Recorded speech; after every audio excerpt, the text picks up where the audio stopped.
ఉమ్మడి కరీంనగర్ జిల్లా వార్తా విశేషాలను ఒక్కసారి చూస్తే కేంద్ర హోంశాఖ సహాయ మంత్రి బండి సంజయ్ పై అప్పటి బీఆర్ఎస్ ప్రభుత్వం అక్రమ కేసులు బనాయించి ఇబ్బందికి గురి చేసిందని తాజాగా కోర్టు డిక్లేర్ చేయడంతో ఆయన నిర్దేశి ఆ కేసు కొట్టివేయడంతో సంబరాలు జరుపుకున్నారు భారతీయ జనతా పార్టీ శ్రేణులు.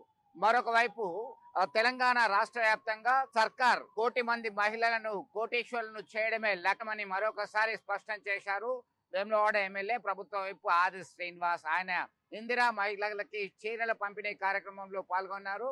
ఆయన వారితో తమ అభిప్రాయాన్ని పంచుకోవడం జరిగింది.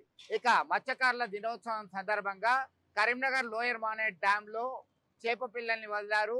మత్స్యకారుల సంక్షేమం కొరకు కృషి చేస్తున్నామని స్పష్టం చేశారు సుడా చైర్మన్ నరేందర్ రెడ్డి.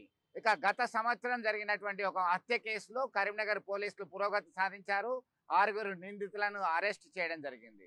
ఇక ఇటీవల జరిగినటువంటి ఎన్కౌంటర్లో మావోయిస్టు కేంద్ర కమిటీ ప్రధానమైనటువంటి నేత ఉన్నారా లేరా, ఎక్కడ ఉన్నారు, తమ వారిని పంపేయండి అని వేడుకుంటున్నారు కొరుట్లకు చెందినటువంటి తిప్పిరి తిరుపతి అలియాస్ దేవ్జీ కుటుంబ సభ్యులు.